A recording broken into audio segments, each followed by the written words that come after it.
I wanted to create a safe space to have uncomfortable yet transformative conversations that move people, amplifying the voices of those who are underrepresented and who inspire positive change. I'm Tony Williams, and this is Brooklyn Savvy. Today's guest, Natasha Bowman, is going to talk to us about workplace equity and mental wellness. But even before that, she's going to dig into her story and how she navigated the stillness of COVID. The stillness of COVID. Hi, I'm Natasha Bowman. I'm the founder of the Bowman Foundation for Workplace Equity and Mental Wellness. The mission of the Bowman Foundation is to cultivate cultures of mental wellness in the workplace and psychological safe workplaces in the U.S. and beyond. So I'm going to pitch a question to you ladies first. And I'm going to start with Christine Asuji. She is our guest panelista. Let's welcome Christine. Yay! Happy to be here. Thank I'm you. honored to be here. So what did you do to deal with the isolation and the quiet of COVID, the lack of connection of COVID? What did you do to deal with that? So, true transparency. Yeah. I started with alcohol. Did you now? I did. I was drinking a lot, but then the pounds were catching up to me. Right. And I realized I needed to make a change. So I got more active. So I became a triathlete. Mm-hmm. I started swimming. I started running. I started also biking. So that was one of the things that I did to kind of change things around and get me back on track, because I feel that exercise really helps me to release, so I can approach work in such a positive way. Well, I really appreciate your sharing your story.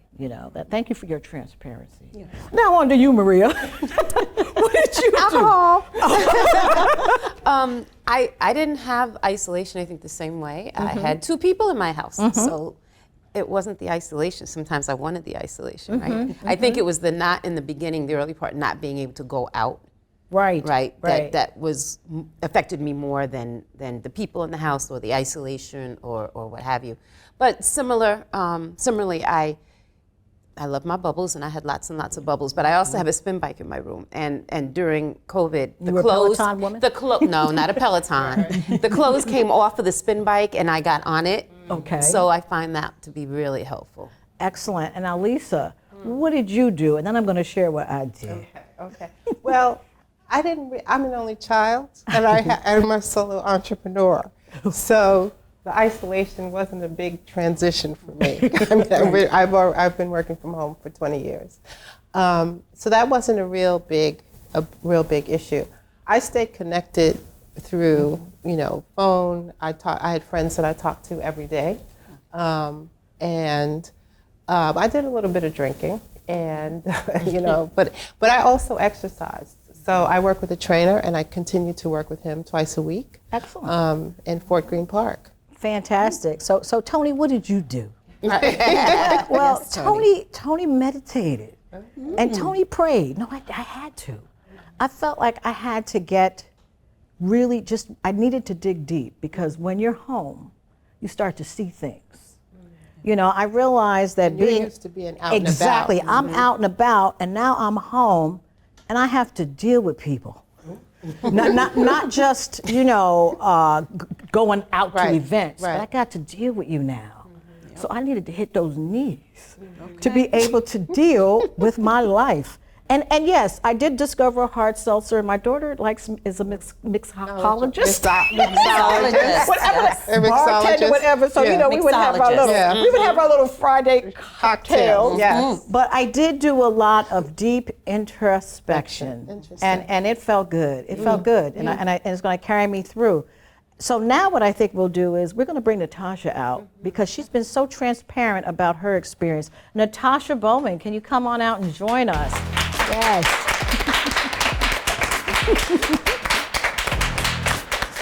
So you heard us, Natasha. I did. I want you, though, to share your story about how you dealt with COVID, because I think the isolation of COVID, because you were so transparent on LinkedIn, Let's talk about that. Yeah, absolutely. And like you, it wasn't necessarily isolation. Right. My husband has been a stay-at-home dad. My 14-year-old or 12-year-old at that time was there. For me, it was the lack of work. And what I later realized that I had put so much value into my professional life that when it came to a standstill during COVID, I didn't know what to do with myself. And I found my brain going to places that it never went before and really just search for identity. Who are you? Without the work. Without work. If you're not traveling the world, if you're not, dealing with all these clients, et cetera, et cetera. So while everybody else is at, club quarantine, having a good time and doing TikToks and all of that, I did drink just to jump in the bandwagon. I did take part in that. I just did not know who I was anymore. And so I began to lose my identity. And like I said, my brain just went places that it What never did that gone feel before. like, though? What does it mean to lose your identity? So let me tell you, I turned to my husband one morning that I've been with 20 years, my absolute best friend, was like, I don't want to be married anymore. And just started to, I was on social media, on Facebook. I'm not a Facebook person, I'm more of a LinkedIn, the professional, connecting with old friends and people that really weren't good for me and spending time on that. And then even after the murder of George Floyd, and my professional practice picked up because organizations at that point, for the first time, wanted to have conversations about race and racism at work. So my work picked up. I had more work than ever. And my brain still was in this place. And that's when my husband and I knew something was really, really off. Number one, he did not accept that I wanted to divorce him. He knew something was off. And was like, are you okay? And I'm like, yeah, I'm fine. It's just midlife crisis, whatever it was. So throughout the summer, my consulting firm has picked up. I'm doing it remotely, very, very busy. But my brain is still in this place. And then one day it just went out of it. And it was like, what happened? What did you do? What was that? So then I found myself spiraling downward into a depression. And mind you, as a Black woman, I always say that we don't really have permission or time to be depressed. No, weary. Yes. That's what I call it. I get weary. So my depression looked different than what you see on TV. I was still showing up on Zoom calls, smiling, laughing, but in between, I'm crying. I don't know why. And then in February of 2021, this is going on my 2-year anniversary, I attempted suicide. I just didn't want to be on this earth anymore. And the next thing I knew, I took every bottle of pill that was in my house, drank it, washed it down with a bottle of champagne. And the next thing I knew, I was waking up to blurry vision of people, strangers taking shoestrings out of my shoes and out of my pajama bottoms, and I was escorted to a room where someone watched me, a stranger, for the next couple of days because I was on suicide watch. And it was during that hospitalization that I was diagnosed with bipolar disorder. And I never knew that at 40-something plus years old. It had never appeared before? Well, I didn't know it. It had, but I didn't know what it was. So what I learned was that for the most of my life, I had been pretty much operating in what you call a hypomanic bipolar state. And it really fueled my career. I could go days without sleep. I can, write forever. Like, for instance, Grammarly, the website, every week I get oh, this is how many words you wrote. Last week, for instance, I wrote 350,000 words. Oh my God. Wow. So that's a bipolar brain. So it really wasn't a dangerous, like I wasn't engaging in dangerous activity or anything like that, but it was in this just very creative, highly productive, don't need sleep, you can accomplish anything, had a whole lot of confidence. I wondered where that came from, but it was really this bipolar state. And then what happened because of COVID, it transitioned to the depression state, which I think I had experienced before. I was going to ask if, but I called it burnout. So it would be days I couldn't get out of bed. I would, just watch Netflix all day. What was the inner dialogue? Meaning, what is it that you were telling yourself that gets you into the depression, or keeps you there, or makes you want to take? You just feel worthless all of a sudden. It's just out of nowhere. You feel worthless, you feel helpless, you feel like the world would be better without you, and you just start telling yourself these stories. And again, you're hesitant to share these stories with anyone else because here I am. Remember, this is during COVID where you're watching people that's not working. They're, they have a true sense of isolation. They're experiencing death and grief. So I thought, who am I at this point? My business is thriving. I have a family at home to say that I'm not okay. So I didn't give myself permission to share with anyone that I wasn't okay. So it was very covert in a sense. Very much so. I'm thinking your support system, you're married, you've got that around you. How did you slip through? But I guess we can do that. You can do that. With the mask, put the mask on. Would you say? Black women are good at doing that. Very good. We're experts at it. The day before my suicide attempt, I was on Zoom calls, smiling and laughing like everything was okay, but dying on the inside. Go ahead. The other thing that strikes me in your story is how we rationalize, right, the low points or the bad feelings, as opposed to feeling the feeling and naming it for what it is. Exactly. Yeah. Exactly. And I think COVID also taught us that, more and more people were really dealing with mental illness, mental health, mental wellness. And in fact, there was a slogan that went all through social media, check on your strong friends, right? You are right. You are right. Exactly. We've seen so many people that appear to be very strong, very happy. Most recently, Twitch from the Ellen Show. Oh, goodness. You think you can dance? We actually grew up together, went to the same high school. Or the young woman that jumped out of the 30 stories I just Miss America. And then Crystal, had everything going for her. Exactly. So it seemed, She was Miss USA. She was beautiful. So we see so many of those stories and think, how did I miss the signs? What happened? And we'll never know because people like me. And they've termed it, in fact, Crystal, that's not her name, I'm saying it wrong, but her mother, April Simpkins, actually said that, defined it as high functioning depression, which is not necessarily a medical scientific term, but it's exactly what it is. You still wake up every day, you manage to get out of bed. Because again, she's a black woman, going back, we don't give ourselves permission to not be okay. We feel like we wake up every day, show up, show out, be our best, try to achieve perfection. A strong black woman. That strong black woman. And the self-love. We need to kill her. And self-love. What it means to love ourselves is always external. We don't look at what we need. In fact, Christine, we had a big conversation about that, what it takes to establish those boundaries that make it possible. That mean that I'm loving myself. Yes, and not feeling like I'm being selfish. But that's a hard place for me to get to. It is very hard. But what's wrong with being selfish? It is not. It is not. But there is a negative kind of connotation when you start looking out for yourself, and other people aren't going to like it. So you are going to get that pushback. You are going to get that because so much of it is external. Like I'm showing up as someone who loves myself by the way I'm loving other people. And I bought into that. And so I'm working on it, Christine. Yeah, I'm working are all works in progress here. Right. This is our journey. Right. It's just, you're bringing up a lot of stuff here. But I want to know, how did the LinkedIn community respond? Because I have to tell you, I admire the fact that you're so open and candid. Because again, we're strong black women. Nobody's supposed to know this, right? Exactly. It took a while for me to get there after I was discharged from the mental health facility. And actually at that time, and not a lot of people know this, I was actually the Chief Human Resources Officer at a mental health hospital while I was running my business and ended up being admitted to the sister hospital.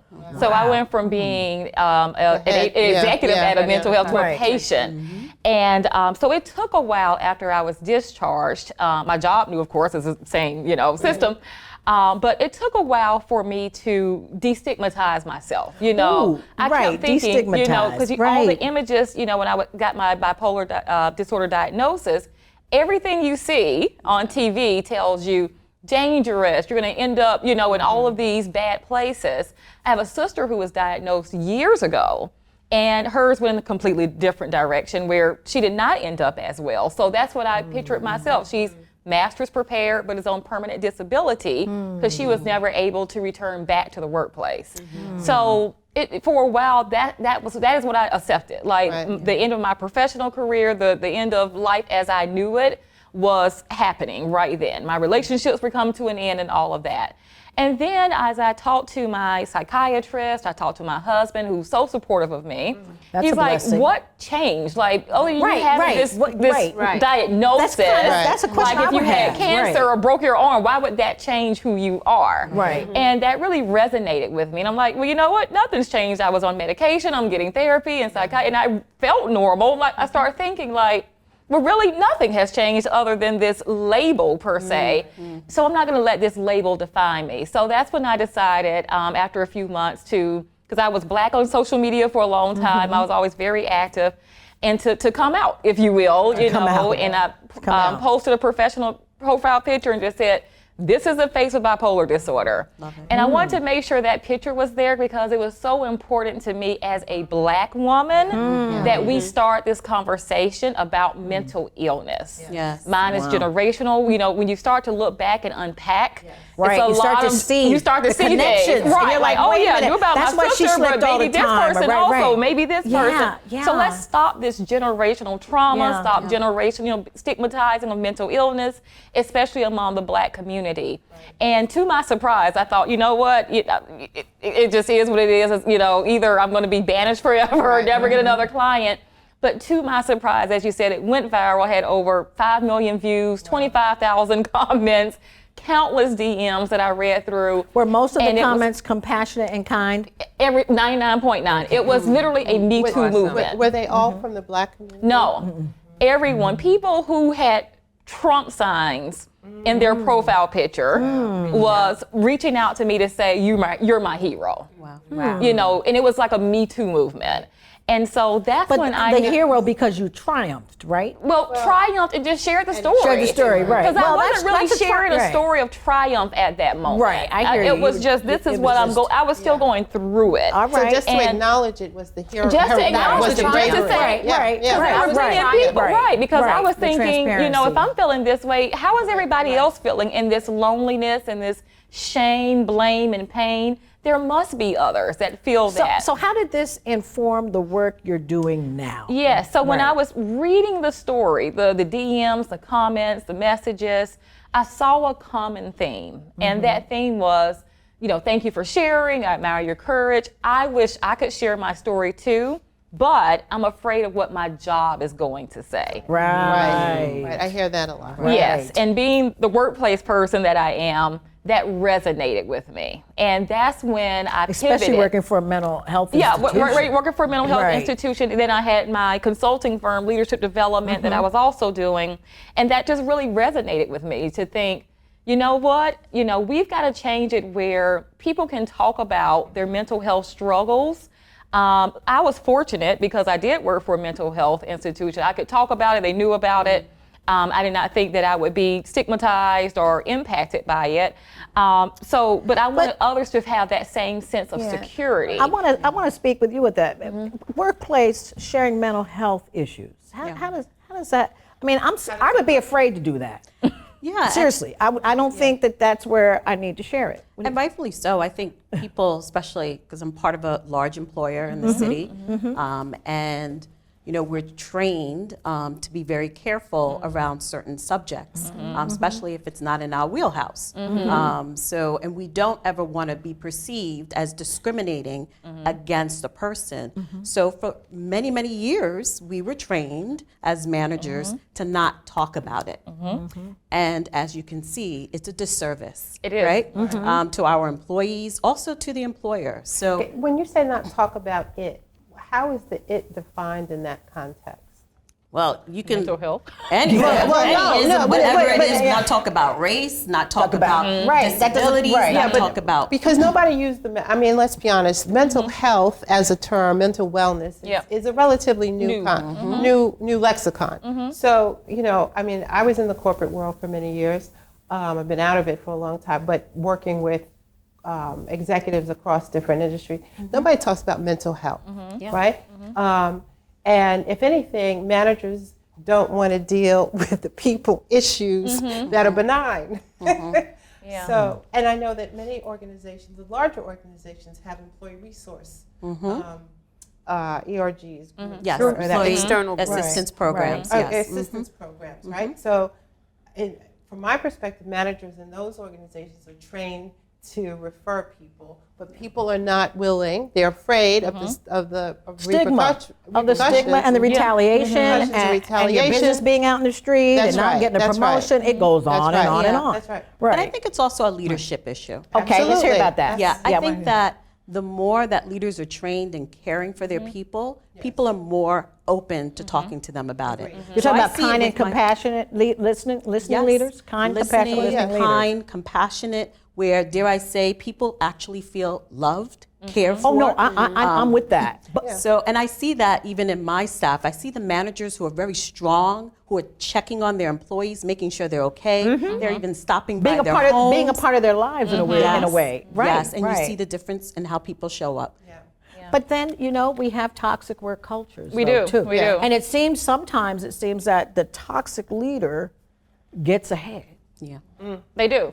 I used to always say there was some kind of list that was going on. If your name was on that list, you could not be touched. And I was like, how do I get on this list? Because being in HR, you're like, this person has done this, and this. I've done a full investigation. Here's my pile of evidence that this person should not be in a leadership position. Right. And I was not supported. Right. And actually, it was so often that the actual victim was the one that I actually escorted out of the building instead of the aggressor. What is with that? So, well, it's not protecting them. Who's protecting? Exactly. Well, as HR, you try to, but what a lot of people don't know is that we're not the final decision makers. We're only there for advice and guidance, but we have to ultimately do what the operational leaders or the CEOs or whomever, what they advise us to do. So oftentimes this protect this person because they're, this highly, whatever, generation. whatever. Or the face of the face, right. And they want to save the company's reputation Exactly. as well. Now, this came back to bite us, during the Me Too movement. Right. All of a sudden, people were being escorted out left and right. We even saw it after the murder of George Floyd. All of a sudden, when Black employees started to share their experiences about their managers, I helped to exit many leaders after those. But we're starting to see that now because we know now that was performative. Exactly. Right? So we're starting to see a lot of this backpedaling. It's going right on back to what it was. To where it was. I want to talk, though, about this workplace equity and mental. Because I wanted to talk about that because she's exactly right. Even as an HR person, we would train managers. Don't talk about someone's disability, whatever, refer them to us, don't engage in that conversation. That's where the equity as it relates to mental wellness comes for, because think about this. If you are an organizational leader and a manager, a person, one of your team members approaches you and says, I've been diagnosed with cancer, are you going to say, la, la, la, la, la, I can't hear that, go see HR? Right. Exactly. No, you're going to know all the details. What stage cancer? What is your treatment plan? How can I support you? You're not going to dismiss them. And it's other physical, visible illnesses that you would do the same thing. You would be supportive. You're going to send flowers. You're going to send soup. You're going to make sure they get all the support that they need. However, with the mental health, that's when I can't hear this, right? Because sometimes it might affect productivity and all the other things that you got to get. Or maybe not. No, I'm just saying. That's kind of where people go with it. It's an uncomfortable. It's an uncomfortable conversation that we haven't trained our managers to have. The only training was, hey, just dismiss it, send them to EAP, send them to HR. And that's why I founded my nonprofit, because that's what we're doing. We're doing management training to create these safe space for dialogues if someone wants to have this conversation, because there will be times, although you don't want to, there will be times that you will need that support. You will need an accommodation. You just need to let your manager know what's going on. I've seen too many people that have been exited and heard so many stories at this point that they were exited, when I believe a simple conversation may have prohibited that. Well, unfortunately, we're going to have to wrap. But this is part one. This is part one because I'm just warming up. Thank you so much, Natasha, for being here. And we're going to have you for part two. So Brooklyn and beyond, for all of you that have found this story so riveting as I have, and I'm sure my panelistas have, stay tuned for the next episode of Brooklyn Savvy in part two. Thank you.